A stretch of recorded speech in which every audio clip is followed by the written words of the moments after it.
तो एक तरफ दिल्ली में देखिए चुनावी प्रचार का दौर जो है वो लगातार देखने को मिल रहा है। हर दल की तरफ से ये कोशिश हो रही है कि इस बार दिल्ली की सत्ता पर काबिज किया जाए, लेकिन आखिर दिल्ली की सत्ता किसके कब्जे में जाती है ये देखना होगा। लेकिन उससे पहले अब दिल्ली की सियासत में एंट्री हो चुकी है यमुना का प्रदूषण मामला, जिसे लेकर देखिए बीजेपी हो या फिर आम आदमी पार्टी दोनों ही आमने सामने नजर आ रहे हैं। किस तरीके से अब इस पूरे मामले को लेकर वार पलटवार देखने को मिल रहा है, आपको रिपोर्ट के जरिए दिखाते हैं।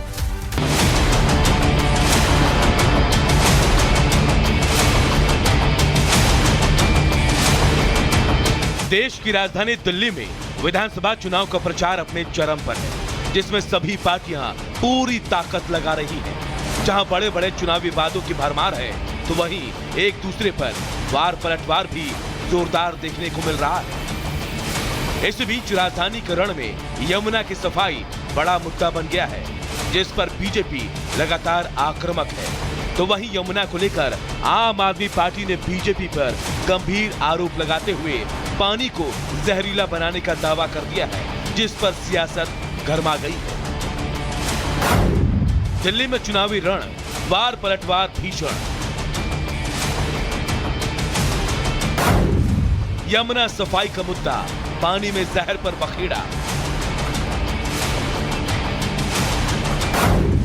आपके आरोपों पर मानहानि करेंगे नायब सैनी। दिल्ली चुनाव में यमुना सफाई को लेकर घिरी आम आदमी पार्टी ने बीजेपी पर गंभीर आरोप लगाए। सोमवार को पार्टी की तरफ से बड़ा दावा किया गया।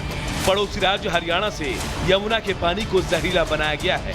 इसका दावा खुद दिल्ली के मुख्यमंत्री आतिशी ने प्रेस कॉन्फ्रेंस में किया, जिसमें उन्होंने आरोप लगाया कि दिल्ली को मिलने वाले पानी में हरियाणा की तरफ से यमुना में अत्यधिक अमोनिया वाला पानी छोड़ा जा रहा है।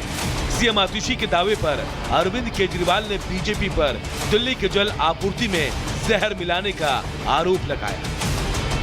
मैंने दिल्ली के मुख्यमंत्री होने के नाते इलेक्शन कमीशन ऑफ इंडिया को ये चिट्ठी लिखी है। इलेक्शन कमीशन का इसमें इंटरवेंशन बहुत जरूरी है, क्योंकि जहरीला पानी छोड़कर दिल्ली वालों का पानी रोककर भारतीय जनता पार्टी चुनाव को प्रभावित करने की कोशिश कर रही है। दिल्ली के लोगों को पीने का पानी हरियाणा और उत्तर प्रदेश से मिलता है। दिल्ली में यमुना से आने वाले पानी में जहर मिला के भेज दिया है।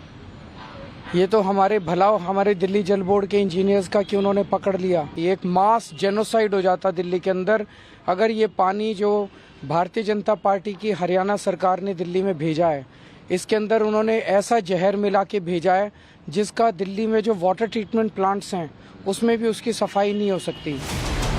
यमुना को लेकर आपके इन आरोपों पर दिल्ली से लेकर हरियाणा तक के बीजेपी नेताओं ने कड़ा जवाब दिया है।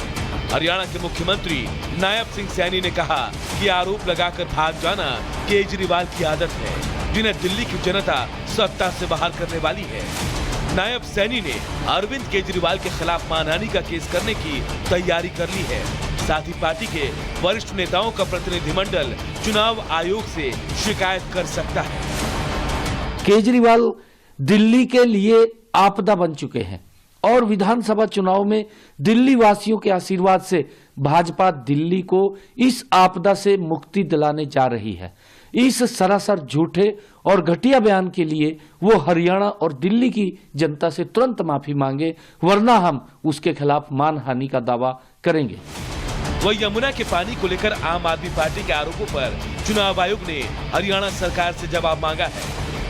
राजधानी के रण में आरोप प्रत्यारोप का दौर जारी है, जहां लोगों को अपने पक्ष में लाने के लिए तमाम कोशिशें की जा रही है, जिसके तहत यमुना की सफाई से लेकर जहरीला पानी तक की बात हो रही है। ऐसे में अब देखना यह है कि चुनावी संग्राम में पानी को लेकर यह लड़ाई कहां तक जाने वाली है।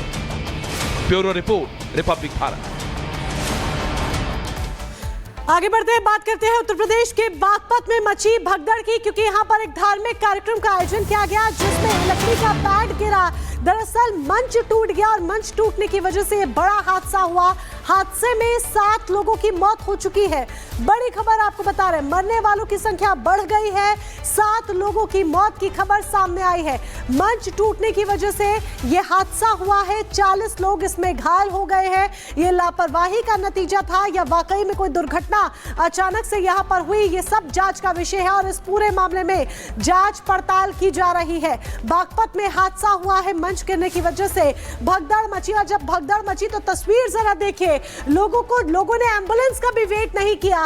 एम्बुलेंस भी पहुंची, एम्बुलेंस में भी लोग गए, लेकिन यहां पर ये देखिए किस तरीके से जो गाड़ी है उस पर ही लोग महिला को लेकर जाया जा रहा है अस्पताल के लिए।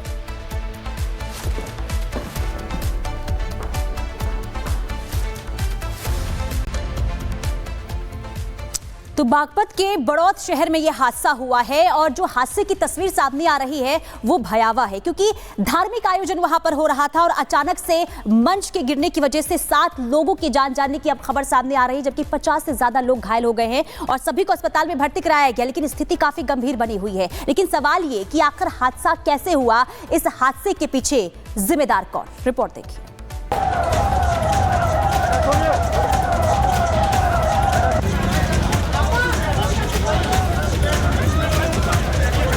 ये भयावह तस्वीरें उत्तर प्रदेश के बागपत से आई है। ये लोग यहाँ धार्मिक आयोजन में शामिल होने आए थे, लेकिन अब यहाँ चीख पुकार मची है।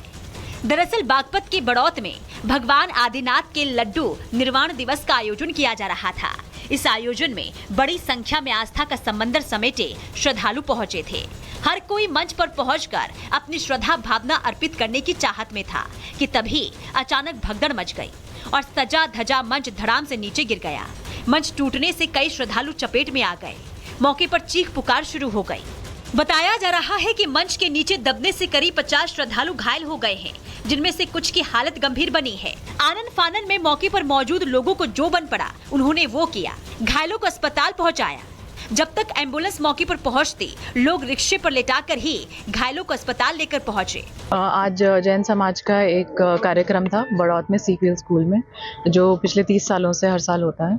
और यहाँ पे एक वुडन स्ट्रक्चर था जो कोलैप्स हो गया और अराउंड 40 लोग जो हैं वो घायल हुए हैं और उन सभी को 108 की एम्बुलेंस समय वहाँ पर मौके पर पहुँच गई थी। सबको हॉस्पिटल पहुँचा दिया गया है और 20 लोगों का प्रथम उपचार करके उनको घर भेज दिया गया है। इस हादसे में कई लोगों की जान जाने की भी खबर मिल रही है।